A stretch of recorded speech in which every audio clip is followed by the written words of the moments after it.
이제 핵심 내용이 시작이 됩니다. 누구도 함부로 누설조차 하지 않는 부동산의 시크릿을 얻게 될 수 있는. 안녕하세요. 대부기TV의 대부기입니다. 제가 지난 영상에서 당신만 모르는 부동산 이야기, 순환 이야기죠. 전편에서 가장 기초적인 순환 이야기에 대해서 이야기 드렸는데요. 내용이 간단하긴 했는데 영상이 짧진 않았었던 것 같습니다. 제가 미리 한 가지 이야기를 드리면 이번에는 지난 영상보다는 조금 더 복잡해질 것 같고요. 그리고 영상의 길이가 조금 더 길어질 겁니다. 근데 제가 이야기 드리고 싶은 건 이번 편을 만약 끝까지 보신다면 영상에 제가 제목으로 올렸죠. 부동산의 기준을 바꿀 수 있는 내용을 이야기하려고 합니다. 부동산의 기준이 만약 없었던 분이라면 새로운 기준이 생기겠죠. 제가 올리는 영상 시리즈인 당신만 모르는 부동산 이야기 중에서 이제 핵심 내용이 시작이 됩니다. 다른 영상은 모르겠는데 이번 편 영상 그리고 다음 편 영상 같은 경우에는 건너뛰기라면서 보시게 되면 이해를 못하실 가능성이 굉장히 높습니다. 저희 팀명인 이제 큐빌처럼 그 안에서 새로운 가치를 얻게 될 수 있는 내용이 될 거고요. 만약 모르셨던 분이라면 누구도 함부로 누설조차 하지 않는 부동산의 시크릿을 얻게 될 수 있는 내용이라고 생각을 합니다. 끝까지 시청하신 뒤에 제가 한 말이 진짜인지 아닌지 한번 판단해 보시기 바랍니다. 전편에서 제가 부동산 상승의 순서는 토지, 주거, 수익형 부동산이라고 이야기를 드렸죠. 전편은 이제 유일하게 변수를 시기라는 거 하나만 제가 이야기를 드렸습니다. 이번 편 같은 경우에는 이제 시기, 여기 하나를 더 더해서 수요라는 변수를 하나 더 적용을 시킬 겁니다. 이번 영상 같은 경우 지역의 상승에 초점을 맞춰서 이야기를 드리겠습니다.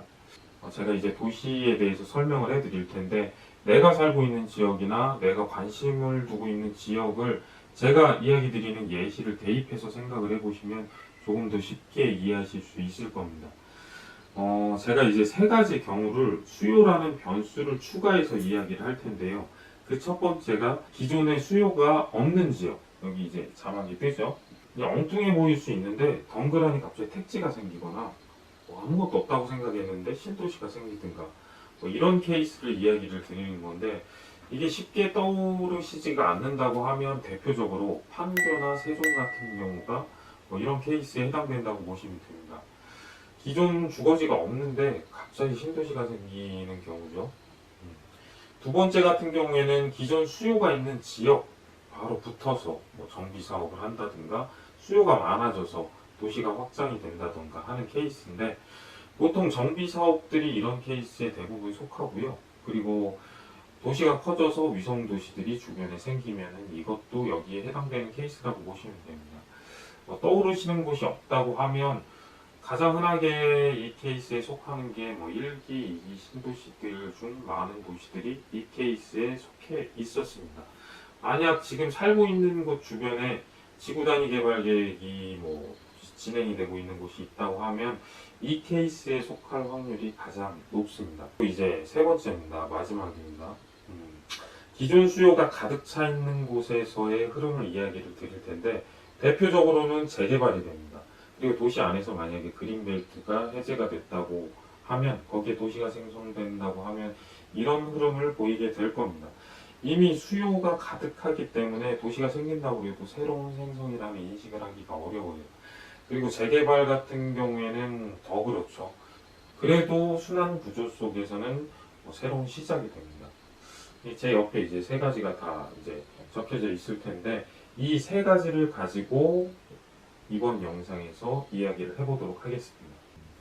일단 옆에 보이는 이 세 가지가 비슷하게 흘러가는 것부터 제가 설명을 드릴게요. 이전에 이제 먼저 이야기를 나눌 게 부동산 시장, 부동산이 경기, 추세죠. 추세를 만약 타지 않는다고 하면 외부 변수가 없다고 하면 부동산은 언제 상승을 하게 될까요? 부동산이 본질적으로 상승하는 그 원인. 부동산을 이제 잘 아시는 분이 아니라고 하면 많은 분들이 호재를 먼저 떠올리실 텐데요. 근방에 이제 호재가 있고 뭐 운이 따라주면 부동산이 상승을 한다고 여기시는 분들이 굉장히 많아요. 제가 봐왔던 분들도 거의 대부분 그랬던 것 같고요. 모르겠습니다. 영상을 보시는 분들은 어떤 생각을 하고 계신지는 잘 모르겠는데 저는 운을 따르는 사람이 아닙니다. 그리고 앞으로도 운으로 부동산을 재는 경우는 전혀 절대 없을 겁니다. 세상 일이 다 그렇지만 부동산 같은 경우에는 그 인과 관계가 굉장히 뚜렷한 확실한 물건입니다. 때문에 예측이 가능하고요. 확실한 길에만 길을 둘 수가 있습니다. 제 영상은 그런 방향으로만 제작이 될 거고요. 뭐 호재가 틀린 말은 아닙니다. 호재는 순환 흐름 속에서는 이제 뭐 긍정적인 작용을 하는 변수, 아니면 성장의 기초 동력 정도로 이해를 하시면 되고요. 본질적으로 상승의 원인, 연결점이 될 수는 없습니다. 그럼 다시 돌아가 볼게요. 부동산은 언제 상승을 하게 될까요? 부동산은 시작점에만 상승을 합니다. 새로 지역이 생성이 되고 도시화가 이루어져 지역에서 소화할 수 있는 가장 높은 수준의 수요층이 머무는 시점까지 상승을 합니다. 지금 여기 보이시는 세 가지 경우가 모두 마찬가지고요. 가장 높은 수요층이 머무는 시점까지 상승을 합니다. 조금 더 자세하게 이야기를 드리면 일단 도시계획이 발표되고 도시화가 이루어지는 그 시점까지는 굉장히 빠른 폭으로 상승이 이루어지고요. 가장 높은 수준의 수요층이 머무는 그 지점까지 천천히 계속 상승이 일어납니다. 그 다음에 이 수요층이 이제 이동을 하게 되면 이걸 필터링 현상이라고 하는데 하락의 신호가 왔다고 생각을 하시면 됩니다. 자, 이번에는 이 세 가지 이제 예시에서 서로 어떻게 다르게 흘러가는지를 이야기를 드리도록 하겠습니다. 이 세 가지 모두 다 뭐 지난 편에 이야기 드린 것처럼 토지, 주거, 수익형 부동산 순으로 상승하는 건 맞습니다. 근데 그 상승의 편차랑 정도, 시기가 다르다는 게 다른 점입니다. 이제 첫 번째 예시에서 주거 부분을 설명을 해드릴게요. 새로 도시가 계획될 때는 보통 이제 예상 수요, 특히 신도시 같은 경우에 그렇죠. 예상 수요를 위한 공급이 먼저 이루어집니다.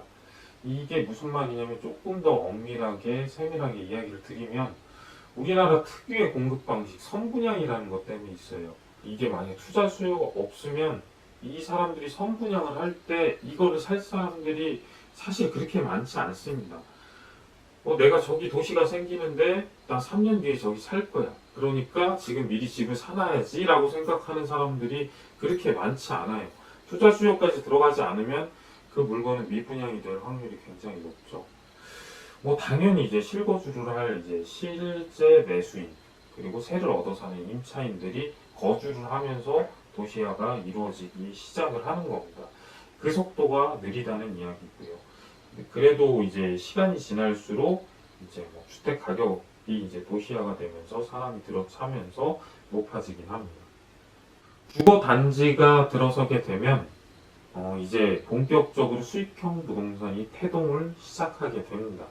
상가, 오피스텔, 수익형 부동산의 실제 임차 수요가 이제 활발하게 이제 이루어지면 이제 지역의 도시화 기틀이 다 완성이 됐다고 생각을 하시면 됩니다.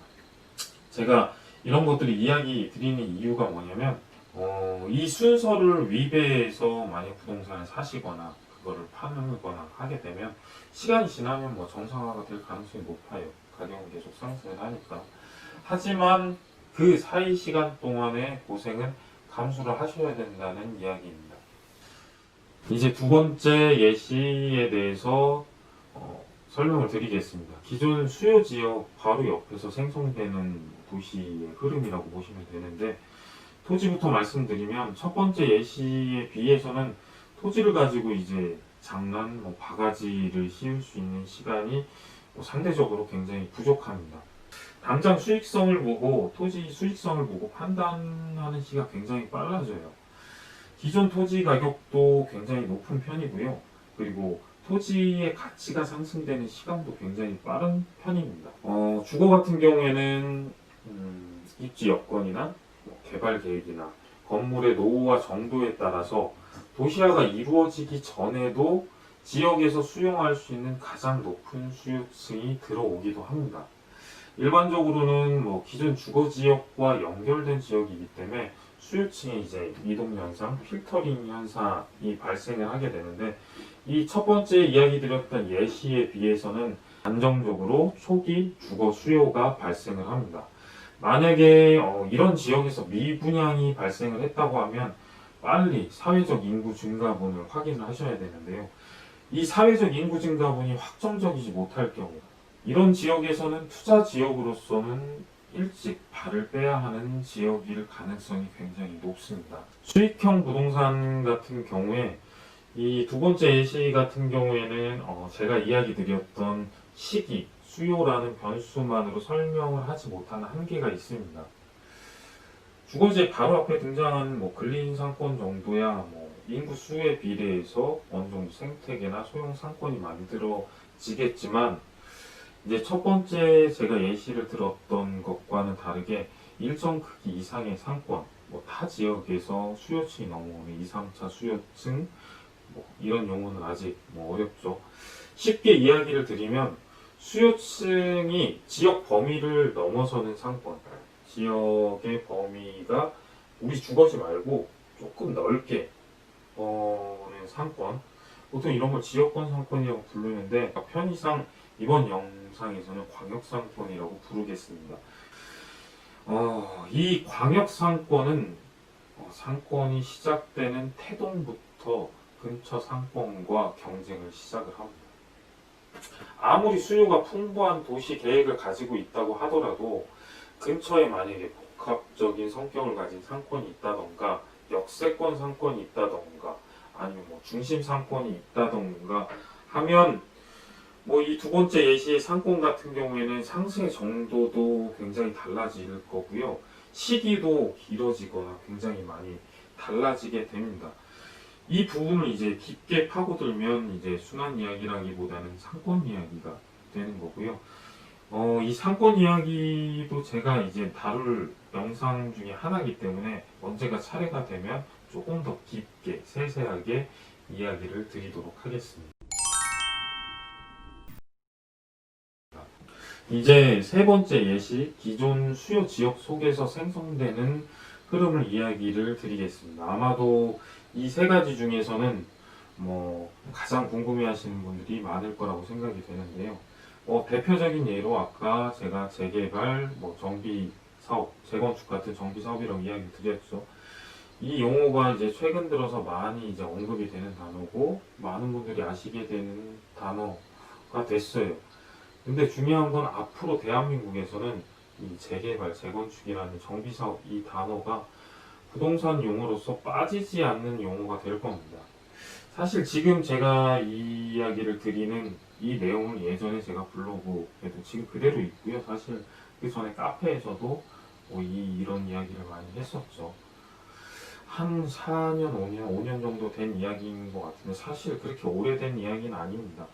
근데 제가 그 당시만 해도 지금 이 이야기를 똑같이 이렇게 드리면 재개발, 뭐 재건축, 멸시 이런 단어들 자체가 굉장히 사람들이 먼 이야기처럼 받아들이셨었어요. 근데 지금 같은 경우에 제가 영상으로서 이제 이 이야기를 처음 드리는데 아마도 이걸 보시는 분들 같은 경우는 이제야 이 단어가 주는 파급력이 어느 정도인지를 아마 부동산 잘 모르시는 분들도 알고 계실 거라고 생각을 합니다. 뭐 서울에서 난리니까요. 재건축 하나만 하면. 재개발, 재건축 같은 정비 사업은 세부적으로 몇 가지를 나눌 수가 있습니다. 크게 나누면 구도심 정비 사업과 도심 속의 정비 사업으로 구분을 할 수가 있고요. 이 두 경우 모두 다 지역에서 이제 정점을 올라갔다가 내려가는 쇠퇴기 후반에 되게 큰 폭의 상승이 일어납니다. 도시화가 한번 일어났던 지역이기 때문에 토지의 수익성이 바로 이제 연결이 되고요. 토지 바가지 뭐 이런 게 거의 없을 지역이죠. 초기부터 토지 가격이 뭐 지금 얘기 드렸던 첫 번째, 두 번째 예시에 비해서 상대적으로 거의 최대 상승 지점 근처까지 빠르게 높게 올라가게 됩니다. 다만 이제 구도심 정비 사업 같은 경우에는 도심 정비 사업과 다르게 뭐 그 종류에 따라서 상승의 정도가 좀 나뉘게 됩니다.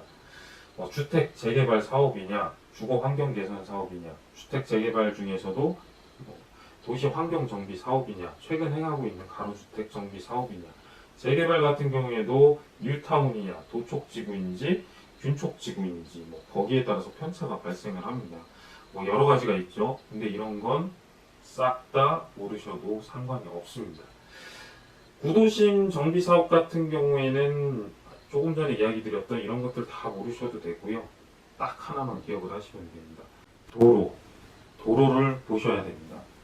도로를 정비를 하는지, 이 도로 정비를 통해서 토지의 용적률이 향상이 되는지, 도로 정비를 통해서 지역 전반의 이제 토지의 수익성이 향상이 되는지, 이걸 보셔야 하는 겁니다. 사실 이 외에도 기반시설이나 여러 요인들이 복합적으로 해서 상승의 정도를 판단하는 게 맞는데, 이걸 다 제쳐두고라도 가장 먼저 그리고 가장 중요하게 알아보셔야 될 게 도로라는 이야기입니다. 그리고 바로 이 부분 때문에 제가 지금 정부가 출범했을 때부터 주거환경 개선 사업이죠. 이 실효성에 대해서 의문을 제기를 했었죠. 금액만 해도 100조씩을 한 해에 쏟아붓는 부동산 정책인데, 제가 실효성에 대해서 의문을 제기했던 이유가 이 100조로 쏟아붓는 부동산 정책이 토지의 수익성과 연결이 될 수 없는 정책이었다는 겁니다. 지역의 순환 구조로 보면 이제 지역이 이제 쇠퇴하는 것을 최대한 지체는 하게 만들 수는 있어요. 근데 다시 시작을 만들어내지를 못해요. 제가 부동산 상승의 이유가 순환 관점에서 보면 하나라고 이야기를 드렸죠. 시작. 바로 가장 큰 문제가 그 시작이랑 연결이 될 수가 없다는 부분입니다. 시작과 가장 밀접하게 연관되어 있는 게 사업성, 수익성 이런 단어들인데, 이거를 지금 투기라고 보고 있는 상황이기 때문에 제대로 된 지역의 개선이 일어나기 힘든 근본적인 원인을 이제 등한시한 결과가 몇 년 후에 모두에게 평가를 받게 되겠죠. 제가 이 정부를 비난을 하려고 한 말이 아닙니다. 그냥 안타까워서 잠깐 이야기를 드린 거고요. 순환 이야기를 하다 보니까 그 흐름 중에 하나여서 짚고 넘어가려고 했던 겁니다. 이번에는 도심 역할을 지속하고 있는 지역에서 정비사업이 일어날 경우를 이야기 드릴게요. 이런 지역 같은 경우에는 조금 전 이야기 드렸던 구도심 정비사업에 비해서 훨씬 더 강합니다.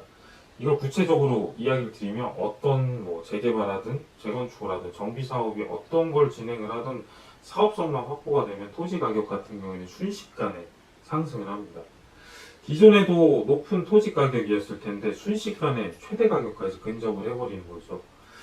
만약에 도로를 통한 수익성 확보 요인이 크지 않은 지역, 이걸 쉽게 말씀드리면 도로망이 이미 잘 깔려져 있는 지역, 서울 같은 경우에는 강북 같은 경우에는 난개발이 좀 많았죠. 강남 같은 경우에는 도시계획에서 도로 하나는 강북에 비해서는 굉장히 잘 갖춰진 지역입니다. 이런 지역에서 만약 재개발 시점에 이르게 되면 어떻게 되냐면 토지 가격이 순환해서 상승과 정체, 상승과 하락 이런 게 반복을 하는 게 아니라 그냥 우상향, 시청자분들한테는 이쪽이 우상향이죠. 우상향으로 계속 뻗어나가는 것처럼 보이게 됩니다. 마치 순환을 하지 않는 것 같은 흐름, 이런 흐름을 보이게 되는 거죠. 여기에 영향을 받는 건 순환보다는 추세에 대해서만 영향을 받게 되겠죠. 이런 지역 같은 경우에는 토지보다는 대부분 주거랑 수익형 부동산에 관심이 많이 쏠리게 됩니다. 주거 같은 경우에는 재개발이 아니라 재건축만 하더라도 이전 주택 가격이 상승했던 그 상승세가 쭉 이어지게 되는 거죠. 구도심 정비사업 같은 경우에는 제가 두 번째 이야기 드렸던 움직임을 동반합니다. 근데 도심을 지속하고 있는 곳에서의 정비사업 같은 경우에는 다르죠. 여기서 핵심 포인트 같은 경우에는 수요층입니다. 지역에서 소화할 수 있는 가장 높은 수요층, 이 수요층을 수용하거나 더 높은 주거 욕구를 만족시킬 수 있는 지역이 근처에 없어요. 그래서 이 수요층들은 웬만큼 주거 가격이 높아진다고 하더라도 이를 감당할 생각을 가지고 있는 수요층들입니다. 그리고 바로 지금 말씀드리는 이 상황이 서울의 부동산 시장의 순환 상황인 거고요. 이전 정부 때 제가 예전에 뭐 순환 이야기를 할 때부터 사실 이런 상황이 올 거라는 거를 추세적으로도 얘기하시는 분들도 있었지만 저는 순환적인 관념에서 봤을 때 계속 이야기를 했었습니다. 이거를 했다고 자랑하려고 하는 이야기가 아니라요. 이게 서울만 이야기가 아닙니다. 앞으로 1기 신도시, 2기 신도시, 그리고 지금도 서서히 벌어지고 있죠. 지방에서 이제 도심 역할을 하고 있는 지역에서의 정비 사업은 이런 흐름을 보이게 되는 것입니다. 만약에 이 흐름을 무시하게 되면 어떻게 될까요? 우리나라에서는 지금까지 벌어진 적이 없다고는 해요. 이 흐름을 무시하게 되면 외국 같은 경우에는 악화기라는 시기가 도래하게 됩니다. 이 악화기가 뭐냐면 도심 역할 같은 경우에는 다른 지역으로 이전을 하게 되고요. 그 도시 같은 경우에 슬럼가로 변하게 되는 거고요. 지역에서 가장 머물 수 있는 최하위 수요층이 머물다가 결국 지역이 버려지게 되는 것입니다. 우리나라가 본격적으로 이제 도시 생성을 한 부동산 건설이 70년대 때 시작됐다는 걸 감안을 하면 우리나라는 사실 없었다기보다는 이제야 당면한 일이 라고 볼 수 있죠. 사실 이제 수익형 부동산 재개발의 주거 같은 경우에 조금 더 영향을 많이 받습니다. 아무래도 기반 시설까지 다 달라지는 거니까. 수익형 부동산 같은 경우에는 재건축에 굉장히 밀접한 영향을 받습니다. 재개발에 영향을 안 받는 게 아니라 수익형 부동산이 주를 이루는 상권 같은 경우에는 재개발은 사실상 불가능에 가깝습니다. 재개발을 하지 않아도 재건축만으로도 수익성의 확보가 충분히 가능합니다. 수익형 부동산 같은 경우는. 그래서 지금 세 번째 예시를 계속 이야기 드리고 있는데 이 세 번째 예시에서의 상권은 움직이지 않습니다. 두 번째 예시랑 마찬가지로 상권의 논리로 움직이게 되는 거죠. 그래도 제가 이 영상을 보시는 분들에게는 지금 영상에서 해당될 수 있는 이 내용을 미리 조금 이야기를 드려보겠습니다. 전편에서 제가 이야기 드린 게 토지, 주거, 수익형 부동산으로 상승의 흐름이 이어진다고 이야기를 드렸는데 지금 제가 이야기 드렸던 이 세 가지 예시를 하나하나 비교를 해서 이야기를 드리면 첫 번째 예시같이 기존 수요가 없는 지역, 신택지나 신도시가 생길 경우 이 경우는 사실 토지, 주거, 수익형 부동산 중에 토지가 강세를 띨 경우가 많습니다. 두 번째 예시 같은 경우에는 기존 수요가 있는 지역의 바로 옆에 등장할 경우 같은 경우에는 이 중에서 주거가 강세를 띨 가능성이 가장 높고요. 그리고 지금 계속 이야기를 드리고 있는 마지막 기존 수요가 있는 지역에서의 정비 사업이 일어날 경우에는 사실 가장 눈에 띄는 건 주거를 많이 주목을 하시는 분들이 많을 텐데 수익형 부동산이 가장 눈에 띕니다. 그리고 또 한 가지 더 이야기 드리면 토지 같은 경우에는 이제 크게 상승을 하게 되면 지역 전반에 걸쳐서 붕괴가 일어납니다. 이게 무슨 말이냐 하면 이제 하나 가격이 이렇게 높아지면 그 지역 시세가 비슷비슷해집니다. 점점 내려앉겠지만 붕괴가 일어난다는 뜻이고요. 주거 같은 경우에도 수요층에 따라 입지에 따라 여러 여건에 따라 달라지긴 하는데 여기가 가격이 이만큼 높으면 점차적으로 내려오긴 하겠지만 비슷하게 붕괴가 일어납니다. 근데 수익형 부동산 같은 경우에는 붕괴가 거의 일어나지 않습니다. 오히려 한쪽으로 쏠림 현상이 일어납니다. 편의점이나 미용실, 세탁소 이런 점포, 이런 소형 점포들을 산책성 점포라고 하는데 이름을 기억하실 필요는 없어요. 이런 점포들이 붕괴의 이유가 되기는 합니다. 하지만 대다수 이제 수익형 부동산이 모여있는 상권 같은 경우는 상권의 세기에 따라서 쏠림 현상이 발생하고 이 세기가 강할수록 상승의 정도가 높아지는 게 일반적인 수익형 부동산과 상권이라고 보시면 되고요. 이 부분 같은 경우에는 이제 부동산 학자들이 초기 상권 이론에서부터 후기 상권 이론까지 정도의 차이는 좀 있습니다만 거의 공통적으로 하는 이야기라고 보시면 됩니다. 제가 이런 이야기를 드리는 이유는 이번 영상 이제 제가 순환에 대해서 계속 이야기를 드리고 있는데 여기에 벗어나는 예가 있다면 지금 세 번째 예시에서의 수익형 부동산입니다. 이 수익형 부동산 같은 경우에는 시작이라는 지점을 판단하기가 굉장히 어려워요. 순환 흐름보다는 상권의 논리에 따라서 움직이게 되고요. 그냥 재건축만 하게 되면 시작이 됩니다. 여기도 시작이 되고요. 이 경우에는 지역의 이제 순환의 흐름보다는 이제 건물의 순환의 흐름에 따라 흘러가게 되고요. 상권의 영향을 굉장히 짙게 받게 되는 겁니다. 자, 여기까지가 이제 제가 이야기 드리는 순환의 흐름들입니다. 제가 지금 밤 늦은 시간에 촬영을 하고 있어서 뭐 보시는 분들은 영상이 짧진 않았겠죠? 어쨌든 저는 그것보다 훨씬 지금 장시간 동안 이 영상을 찍기 위해서 지금 녹화를 하고 있는데 얼굴 색깔이 좀 달라지고 있는 것 같아요. 에어컨을 못 틀어요, 더워서. 그러다 보니까 얼굴이 좀 빨개지고 있는 거에 대해서 좀 이해를 해주셨으면 합니다. 이 영상을 보는 분들이라면 지난 영상은 대부분 다 보셨겠죠? 다 보셨다고 생각을 하고 이야기를 드릴게요. 아마 기억하실 겁니다. 제가 지난 영상 마지막 부분에 드렸던 질문을 문제일 수도 있고요. 다음 영상에서 한다고 했었죠. 그 질문이 이제 순환의 흐름이 강성인 지역, 이 강성인 지역 같은 경우는 추세가 좀 악영향이라고 한다고 할지라도, 그리고 변수가 좀 안 좋은 방향으로 일어난다고 할지라도 순환의 흐름을 꿋꿋이 이어나가게 됩니다. 제가 이번 편에서 드릴 내용을 이제 다 들으셨는데 한번 생각을 해보셨으면 합니다. 응용 문제라고 생각을 하시고요. 그럼 어떤 지역이 순환의 흐름이 강성일까요? 한번 생각해 보세요. 카운트 들어갑니다. 3, 2, 1. 추세보다 순환의 흐름이 더 강한 지역의 원인이 뭘까요? 제가 지난번 영상에 없었던 이번 편에 새로 삽입한 변수가 하나 있죠. 시기 말고 수요라는 변수입니다. 그 변수, 수요가 강한 지역이 순환의 흐름이 강합니다. 수요의 폭이 큰 폭으로 증가되는 지역일수록 이 순환의 흐름이 굉장히 강해지는데, 이건 과거의 사례로 보더라도 어렵지 않게 찾아볼 수 있어요. IMF 때도 그랬고요. 리먼 브라더스 사태, 세계적인 경제 대공황이 왔을 때도 그렇고요. 이런 도시들은 순환의 흐름을 웬만큼 안 좋은 영향에도 불구하고 꿋꿋이 이어 나갑니다. 이런 도시들이 보통 해운 도시, 그리고 산업 도시들이 그런 흐름을 보이는 곳들이 많았습니다.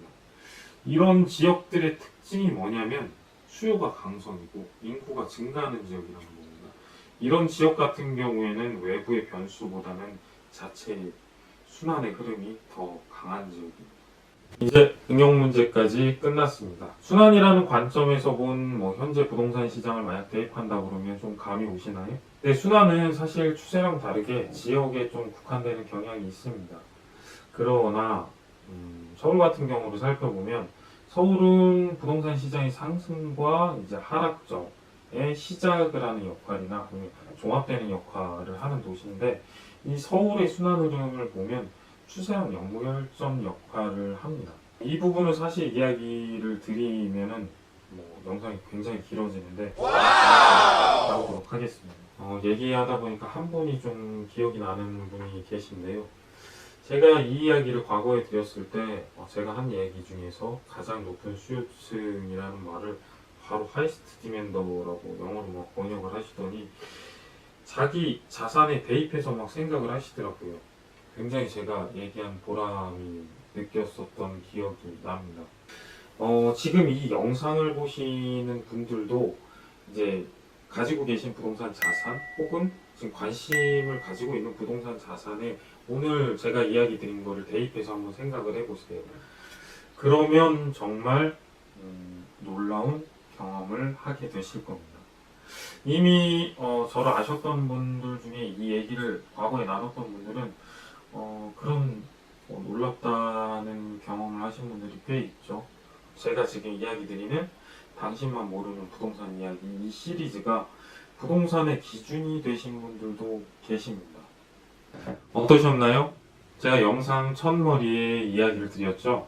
영상 제목처럼 부동산의 기준을 바꾸거나 혹은 부동산의 기준을 새로 정립시켜 드리겠다는 말 충족이 되셨나요? 이 영상을 보고 많은 도움을 받으셨으면 좋겠습니다.